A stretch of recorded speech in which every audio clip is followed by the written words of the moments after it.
I move to agenda item number 16 concerning a councillor's request for a period of absence from meetings. I'll call in the first instance on the monitoring officer. Thank you, Chairman.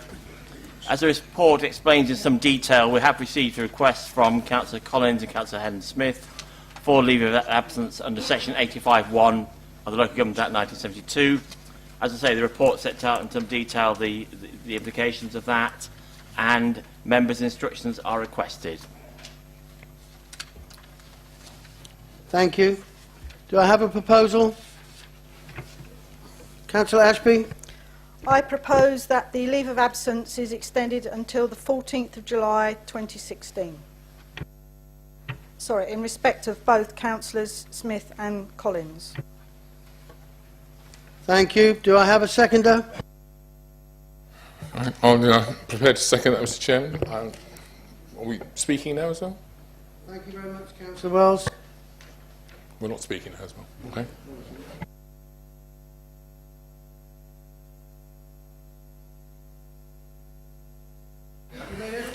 Okay, thank you. I just wanted to make a couple of points about this. I think all of us as councillors, when we've discussed this particular request, have agonised over what the right thing to do is. It's very easy to get caught up in the rights and wrongs of what these individuals, and particularly one of them, seem to have been involved in and seem to have claimed or whatever. But the truth is we are dealing with a situation where equality legislation probably requires us to do something very straightforward in terms of giving a little bit of leeway to people who have protected characteristics. And in doing that, I believe that the period that Councillor Ashby has actually proposed is probably both a reasonable minimum in order to allow things to resolve themselves, but also, I suspect, likely to be the reasonable maximum that most of us are likely to want to see occur in terms of delay of action here. Because in that context, I think we do need to remember that when we come to July, the 14th of July 2016, we will have been some 15, 16 months from the general election, and under their own admission in their application, 6 months of those have already been inactive. And Councillor Campbell. Yeah, just in defence of the leader, I understand. Microphone. Sorry. I understand that one of these members is actually bringing a court case against 3 members in this chamber.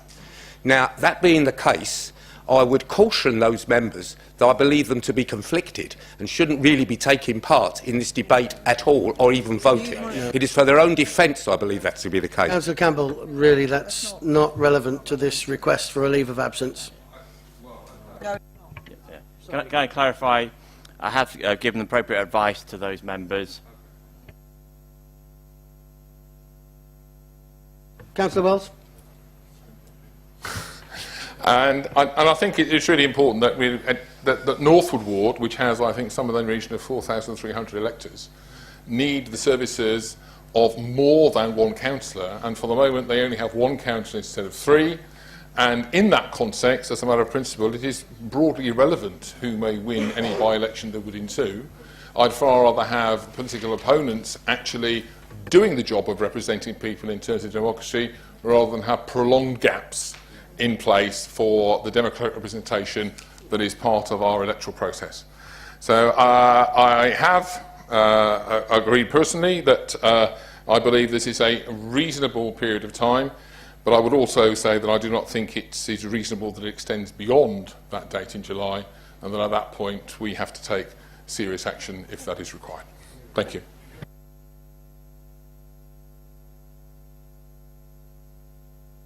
Please. Yes, I'd just like to bring members' attention to 541, where it alleges that officers are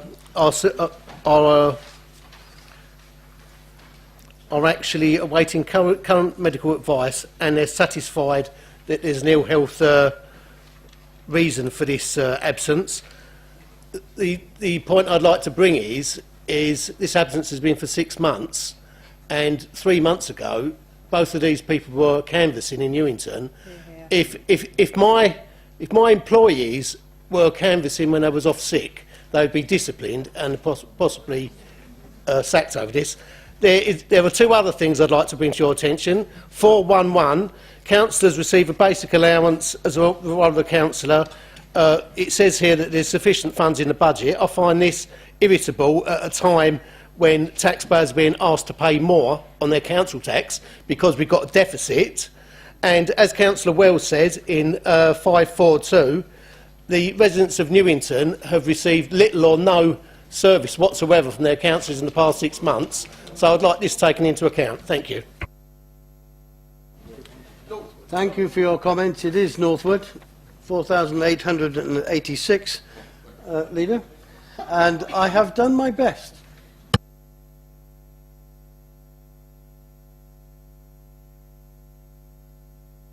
Would like to make. Councillor Lees. Thank you, Chair. I'd just like to reiterate what Councillor Evans has said. 4,885, it says here, those people that are eligible to vote. That's not including the ones that are not eligible, the under 18s or whoever else. 6 months has passed. You are the only person, you are the only councillor to represent these nigh on 5,000 people. I think that's 6 months is 6 months too long. To go another 2 months is 2 months too long. So therefore I will not be backing this motion. Thank you very much. Councillor Potts. Thank you, Mr. Chair. I would just like to state I do agree with Councillor Evans. I do think that the 4,800 residents of Northwood have been left short, and in that time we have seen them out and about. They have been able to go buying caravans. If they are ill enough to not attend council, they must be well enough.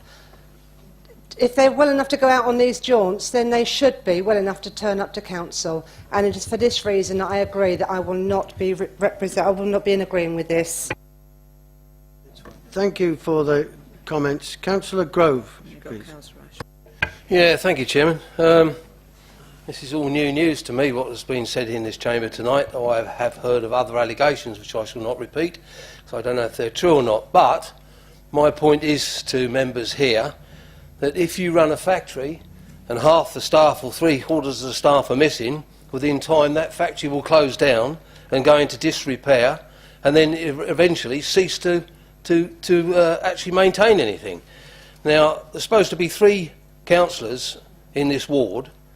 You, I believe, are the only one that's left working.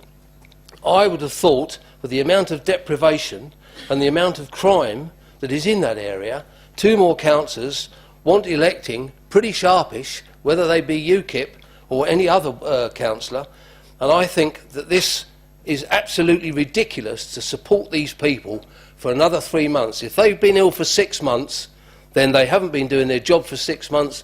Their post should be terminated. Thank you. Councillor Ashby, please. I would just like to remind councillors that there has been hearsay mentioned in here tonight, and this should not be brought into account. As an employer, and I think we brushed on EU law earlier, that when somebody is actually off sick, then there are certain things that need to be put in place to protect people, and I believe that this is an allowance, not a salary, so we are in a very grey area here. But I would just like to again reiterate that hearsay should not be used as reasons behind their decision.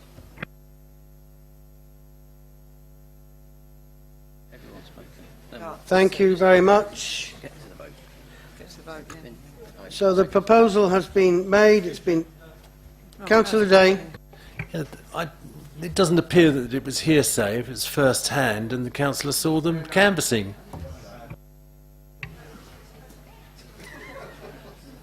That is a point, but it isn't relevant to the request for the leave of absence as we have it. The proposal has been made and seconded that they're given an extended leave of absence till the 14th of July 2016. Do members agree? I'm going to have to ask for a show of hands then, please. Can I have a show of hands from members who agree to the leave of absence to the 14th of July 2016?